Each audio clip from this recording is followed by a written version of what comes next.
आयुष के पापा के लिए लाई थी ये, सिकुड़कर आयुष के नाक का हो गया है। हमारी खूबसूरत साड़ी का तो रंग ही उड़ा दिया। इसीलिए अपनाए सही डिटर्जेंट, 2 डाला का एडवांस फॉर्मूला जो दे कपड़ों को नई चमक और साथ ही सिकुड़ने से बचाए, चले ज्यादा और पैसे बचाए। इसीलिए अब से जो धोए। स्वती, एक ऐसा विवादास्पद स्वघोषित संत सामने आया जिसकी करतूतों ने हर किसी को हैरान कर दिया। दिल्ली के वसंत कुंज इलाके में एक आश्रम और प्रबंधन संस्थान का हेड रह चुका यह स्वयंभू बाबा बीते 10 सालों से इसने एक संस्था को अपनी अय्याशी का अड्डा बनाकर रखा हुआ था। ओडिशा का रहने वाला 62 साल का यह बाबा जब सामने आया, इसकी कुंडली खुली तो इतने कारनामे सामने आए कि पूरा संत समाज शर्म से झुक गया, उनके सर शर्म से झुक गए। देखिए इस कांडी बाबा पर हमारी ये स्पेशल।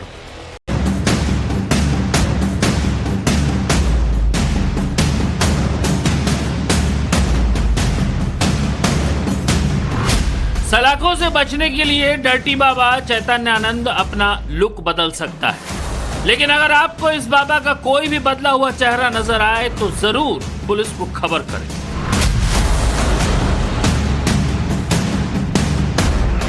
असली बाबा ये रहा, और किस तरह अपना चेहरा बदल सकता है वो हम आपको आपकी स्क्रीन पर दिखा रहे हैं। ये अपने चेहरे पर दाढ़ी लगा सकता है, काली दाढ़ी, या फिर दाढ़ी बिल्कुल सफेद करवा सकता है, पगड़ी पहनकर रह सकता है, चश्मा लगाकर चकमा दे सकता है। दिल्ली पुलिस इस तथाकथित पाखंडी, जालसाज और डर्टी बाबा की तलाश में शिद्दत से जुटी है। दिल्ली, हरियाणा, उत्तर प्रदेश, राजस्थान, उत्तराखंड और बिहार में छापेमारी जारी है, क्योंकि इस बाबा पर जो आरोप है वो बेहद संगीन है। क्या आरोप है उसे जानने से पहले ये जान लीजिए कि धूर्त बाबा है कौन। कर्नाटक के श्रृंगेरी शारदा पीठम से जुड़ा एक संस्थान दिल्ली में है, जिसका नाम है Shri Sharada institute of Indian management and research. Swami Chaitanyananda Saraswati इस इंस्टीट्यूट का प्रबंधक था, और प्रबंधक रहते इस बाबा ने इस संस्थान को अपनी अय्याशी का अड्डा बना लिया था। स्वामी चैतन्यानंद, नाम में इतनी पवित्रता, लेकिन इस पाखंडी के दिमाग में इतनी गंदगी भरी हुई है कि सुनने वाला हैरान रह जाए। जो छात्राएं इसे स्वामी और आचार्य समझती थीं, उन छात्राओं के लिए उसकी सोच कितनी निम्न स्तर की थी, उसकी वानगी है यह अश्लील चैट जो सामने आई है। मेरे कैमरे में आ जाओ, तुम्हें विदेश ले चलूंगा ट्रिप पर, तुम्हें कोई खर्चा नहीं करना होगा, अगर मेरी बात नहीं मानी तो तुम्हें एल कर दूंगा।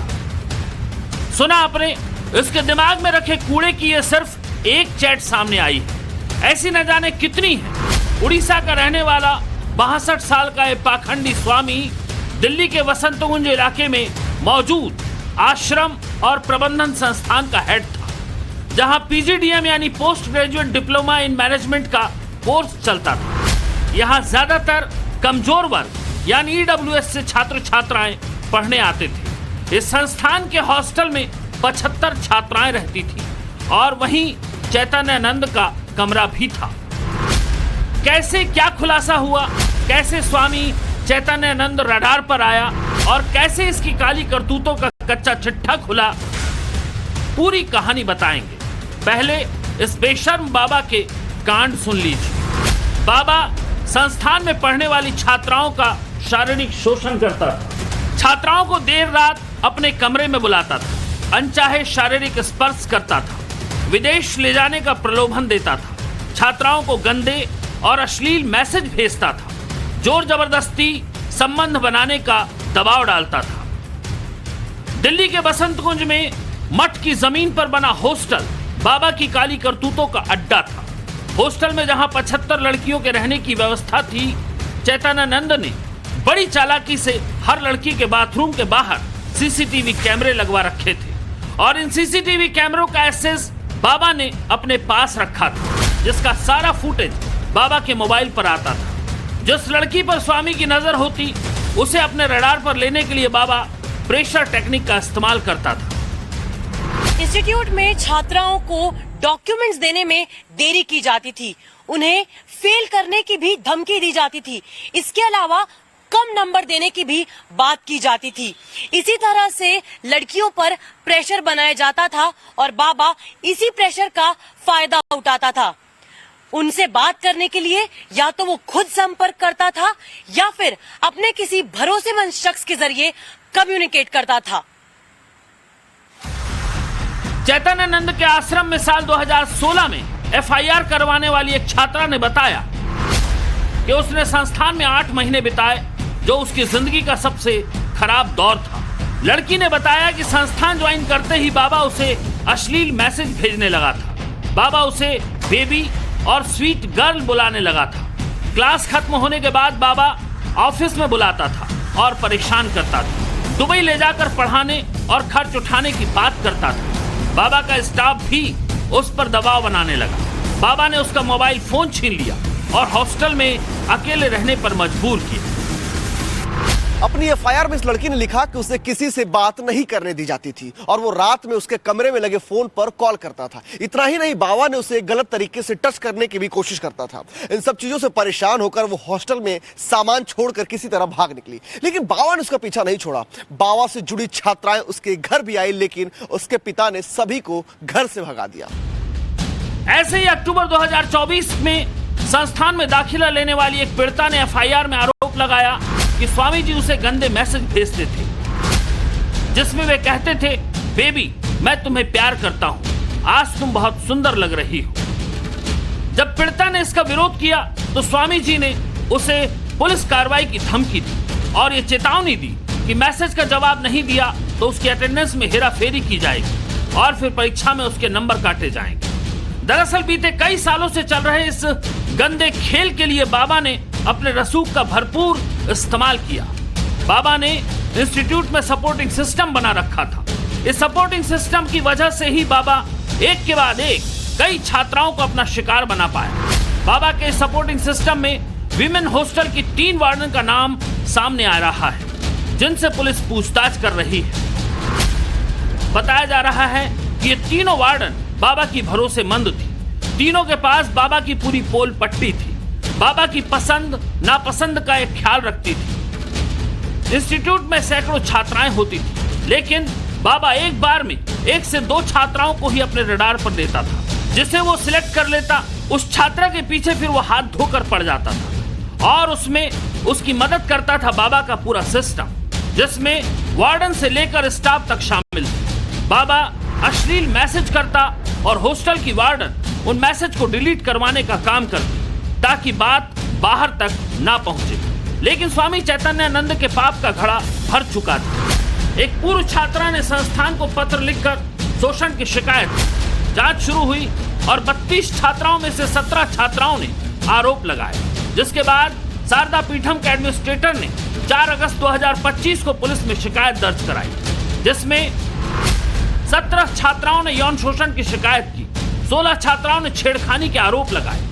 आरोप लगाया कि बाबा उन्हें रात में अपने कमरे में बुलाता, अनचाहा शारीरिक स्पर्श करता, अश्लील व्हाट्सएप मैसेज भेजता। वहीं परीक्षा में नंबर काटने या फेल करने की धमकी, छात्राओं के मोबाइल फोन जब्त करना, शैक्षिक डॉक्यूमेंट को जबरन रख लेने और सीसीटीवी फुटेज रिमोट से मॉनिटर करने जैसी शिकायतें भी दर्ज हुई।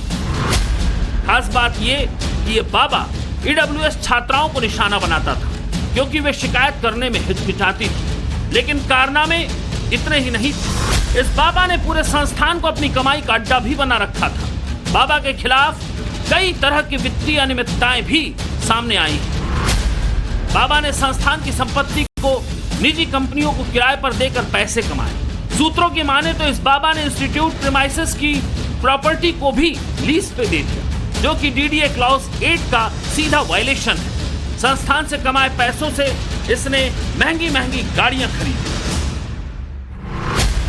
बाबा कितना शातिर है इसका अंदाजा इसी बात से लगा सकते हैं कि उसने डिप्लोमेटिक नंबर की कई नंबर प्लेट बनाई थी और वो लगातार अपनी कार की नंबर प्लेट बदलता रहता था। तस्वीरें देखिए, तकरीबन 9 नंबर प्लेट हैं यहाँ। इन्हीं नंबर को बाबा बार बार बदलता था। अब इस मैरून कलर की कार को ही देखिए, ये बाबा की कार है, जिसमें इस कार का नंबर 39UN1 है।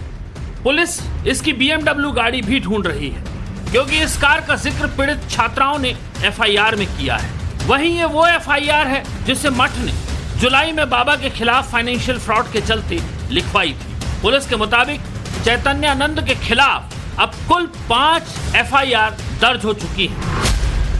पहली FIR 2009 में छेड़छाड़ और धोखाधड़ी के मामले में दर्ज हुई। दूसरी FIR 2016 में इंस्टीट्यूट की छात्रा ने छेड़छाड़ के मामले में दर्ज करवाई। तीसरी FIR 2025 में मठ के साथ धोखाधड़ी करने का मामला दर्ज हुआ। चौथी FIR 2025 में इंस्टीट्यूट की लड़कियों के साथ छेड़छाड़ का मामला दर्ज हुआ और पांचवी FIR 2025 में कार में फर्जी नंबर प्लेट लगाने के मामले पर दर्ज हुई। दरअसल इस पूरे मामले में 1 अगस्त को एयरफोर्स हेडक्वार्टर से पीठ को शिकायत मिली थी, जिसमें वायुसेना मुख्यालय के डायरेक्टरेट ऑफ एजुकेशन के ग्रुप कैप्टन रैंक के अधिकारी ने पीठम को ईमेल भेजकर Shri Sharada institute of Indian management and research के छात्रों की शिकायत बताई थी। और इसलिए हुआ क्योंकि इस इंस्टीट्यूट में डिफेंस कोटे के बच्चे भी पढ़ते हैं। 2 अगस्त को पीठम की तरफ से वायुसेना मुख्यालय को जवाब भेजा गया और पीठम ने तत्काल जवाब देते हुए बताया कि आरोपी के खिलाफ FIR नंबर 320/2025 दर्ज है। जांच में सामने आ चुका है कि चैतन्यानंद ने छात्राओं का शोषण किया, संस्थान की संपत्ति को अपने निजी लालच के लिए नियमों के खिलाफ इस्तेमाल किया, संस्थान के CCTV सिस्टम को नुकसान पहुंचाया। इस बाबा ने सभी CCTV कैमरे की फुटेज डिलीट करवा दी है। हालांकि पुलिस ने आश्रम की CCTV फुटेज कब्जे में ले ली है। संस्थान से मिले हार्ड डिस्क को FSL जांच के लिए भेज दिया है। DVR से फुटेज रिट्रीव होने के बाद बाबा का असली चेहरा पूरी तरह दुनिया के सामने लाया जा सकेगा। पुलिस ने तीनों वार्डन के बयान भी दर्ज कर लिए हैं, क्योंकि ये तीनों ही बाबा के पास स्टूडेंट को भेजती थी। बाबा जिन छात्राओं को व्हाट्सएप मैसेज करके अपने पास बुलाता था, बाद में ये तीनों वार्डन उनके मैसेज डिलीट भी करवाती थी। बाबा चैतन्यानंद ने किताबें भी लिखी हैं। किताबों में जो बाबा लेख लिखता था उस पर उसका नाम डॉक्टर पार्थ सारथी लिखा हुआ है। बाबा की ये किताबें ऑनलाइन ऐप्स पर मौजूद भी हैं। बाबा की एक किताब का नाम है फॉरगेट क्लासरूम लर्निंग। हैरानी इस बात की है कि बाबा की किताब को कई जानी मानी हस्तियों ने रिव्यू भी किया है। आरोप लगने के बाद श्रृंगेरी पीठ, पुलिस और राष्ट्रीय महिला आयोग ने मामले पर संज्ञान लिया और बाबा को पहली फुर्सत में पद से हटाया। FIR दर्ज होने के वक्त बाबा लंदन में था और भारत में आने के बाद से लगातार वो अपने ठिकाने बदल रहा है। यौन उत्पीड़न मामले में मुख्य आरोपी चैतन्यानंद के खिलाफ पुलिस ने लुकआउट सर्कुलर जारी किया है। पुलिस को लगता है कि वो फोन या अन्य इलेक्ट्रॉनिक चीजों का इस्तेमाल नहीं कर रहा है और अपना चेहरा बदल कर छिप रहा है और उसका पता लगाने के लिए तमाम तरह की तकनीकी मदद पुलिस ले रही है। तो सावधान रहिए और सचेत रहिए। ये पाखंडी जहां नजर आए उसकी तुरंत पुलिस में शिकायत कीजिए, वरना ये पाखंडी फिर कहीं कोई आश्रम को अपनी अय्याशी का अड्डा बना लेगा। ब्यूरो रिपोर्ट, टाइम्स नाउ, नव भारत।